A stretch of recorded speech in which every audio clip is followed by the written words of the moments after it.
hai umat Islam, supaya kamu selamat, terimalah Yesus sebagai Tuhan dan Juru Selamat dan penebus dosamu. Itu tidak main-main, mereka serius. Perkataan ini benar, kata Paulus. Jadi itu suratnya Paulus kepada jemaatnya di Efesus.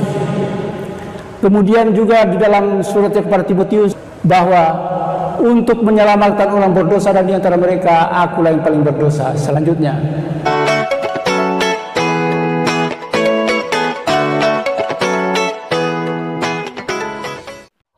Shalom saudaraku, salam damai sejahtera di dalam kasih Kristus. Berjumpa lagi dengan saya. Di Juli kita akan belajar berapologetika bersama-sama di channel ini. Dalam kesempatan kali ini saya mau menanggapi video ceramah dari Ustadz Sanihu Munir. Kalau kita melihat di channel YouTube beliau itu sudah lama vakum ya, alias tidak aktif membuat video lagi.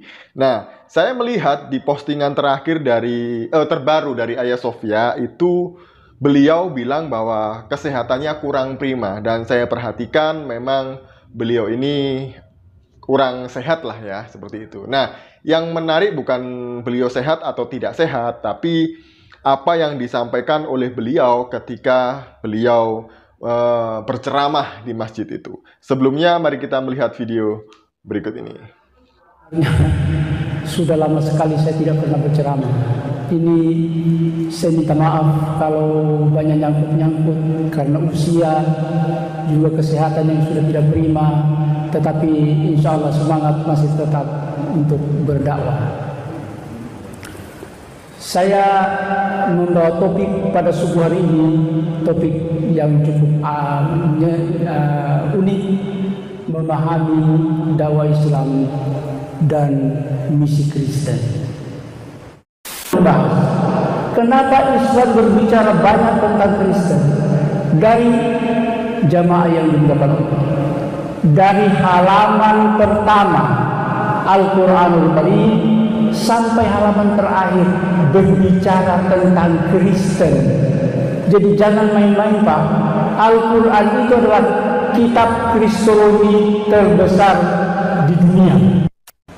Umat Kristen percaya bahwa Yesus adalah penebus dosa. Yesus penebus dosa ini dengan hati yang tulus ingin ditawarkan kepada umat Islam. Hai umat Islam, supaya kamu selamat, terimalah Yesus sebagai Tuhan dan Juru Selamat dan penebus dosamu.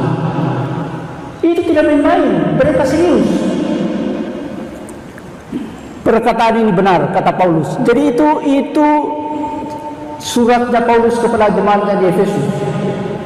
Kemudian juga di dalam suratnya kepada Timotius, bahwa untuk menyelamatkan orang berdosa dan di antara mereka akulah yang paling berdosa. Selanjutnya, dan untuk itu mengapa diberikan keselamatan? Supaya masuk surga. Inilah, perhatikan baik-baik hai jemaat yang dimuliakan Allah, perhatikan baik-baik. Inilah misi Kristen untuk menyelamatkan umat Islam. Go ye, make all nations my disciples and baptize them in the name of the Father and the Son and the Holy Ghost. Supaya masuk surga, baptislah mereka dalam nama Bapa dan Anak dan Roh Kudus.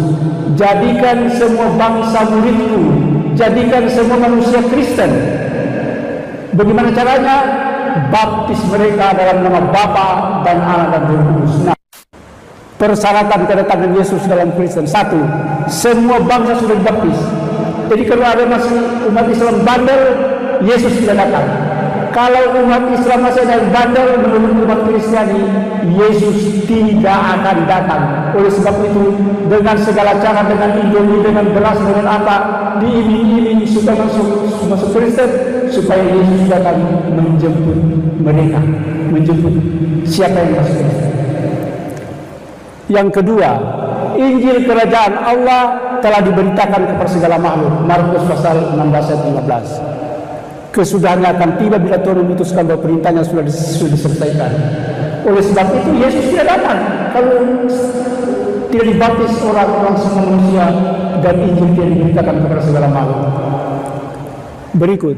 Kalau Bapak Ibu teman-teman perhatikan semuanya gitu ya, dari nada suara beliau, kemudian tangan kiri yang tidak bergerak dan pegang meja, itu tangan kiri beliau itu bergetar. Jadi sepertinya memang beliau tidak muncul lama di YouTube karena memang beliau ini sakit. Ya, saya tidak senang karena Ustadz Saniho Munir sakit itu enggak. Justru saya mendoakan beliau supaya kesehatannya segera pulih kembali, beliau sehat kembali, dan beliau bisa berdakwah lagi dengan kuat, semangat berapi-api. Jadi saya doakan supaya Ustadz Saniho Munir segera pulih dan sehat kembali. Nah, kalau kita melihat dari isi ceramahnya gitu ya, seharusnya di masjid adalah tempat untuk menyampaikan dakwah dari ajaran agama mereka sendiri gitu ya, dari Al-Quran, hadis, tafsir gitu ya. Nah, tapi anehnya justru belakangan ini banyak sekali ustadz-ustadz yang ceramah di masjid itu menggunakan Alkitab gitu ya. Termasuk Ustadz Saniho Munir. Dan Ustadz Saniho Munir itu membahas topik yang sangat seksi gitu ya dalam kekristenan. Dan ini menarik sekali. Justru Ustadz Saniho Munir menampilkan tentang keselamatan di dalam Kristen. Ya, saya sih mengatakan atau dalam sudut pandang saya bahwa Ustadz Saniho Munir ini sebenarnya sedang melakukan penginjilan meskipun dengan cara yang kurang baik gitu ya. Tapi saya tetap menghargai beliau karena beliau melakukan ini di masjid. Berani sekali di masjid, khotbah isinya dari Alkitab, terlebih tentang keselamatan. Ya, saya berdoa supaya apa yang disampaikan oleh Ustadz Saniho Munir mengenai keselamatan di dalam Kristen ini tadi didengar, direspon baik oleh jemaahnya, kemudian Roh Kudus menjamah mereka semua, dan akhirnya mereka berbondong-bondong bertobat. Mereka akan penasaran dengan isi Alkitab, mereka akan membukanya, membacanya, mempelajarinya, dan akhirnya mereka semua percaya. Itu doa saya dan saya percaya itu akan terjadi jikalau Roh Kudus memang bekerja bagi mereka semuanya. Nah, kemudian apa tanggapan saya tentang ini gitu ya? Injil tetap akan diberitakan meskipun dengan cara yang tidak baik ataupun dengan cara yang baik. Melihat apa yang dilakukan oleh Ustadz Saniho Munir ini, saya teringat satu ayat firman Tuhan di dalam Filipi pasal yang pertama ayat yang ke-15 yang berbunyi demikian. Ada orang yang memberitakan Kristus karena dengki dan perselisihan, tetapi ada pula yang memberitakannya dengan maksud baik. Apapun maksudnya, Injil tetap diberitakan.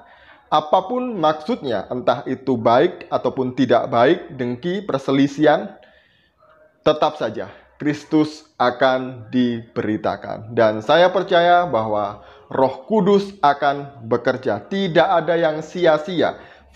Setiap firman Tuhan yang keluar dari mulut kita. Entah itu dengan maksud baik atau tidak baik. Entah itu dari mulut saya atau mulutnya Ustadz Saniho Munir. Jadi ini yang dapat saya sampaikan. Semoga sekali lagi Ustadz Saniho Munir segera sehat. Dan terlebih Roh Kudus bekerja dalam hati dan pikirannya. Karena Ustadz Saniho Munir ini sudah tahu banyak tentang firman Tuhan. Hanya tinggal keputusan saja untuk mengakui Yesus sebagai Tuhan dan Juru Selamat. Kita doakan bersama-sama. Shalom. Salam waras, Tuhan Yesus memberkati kita semuanya.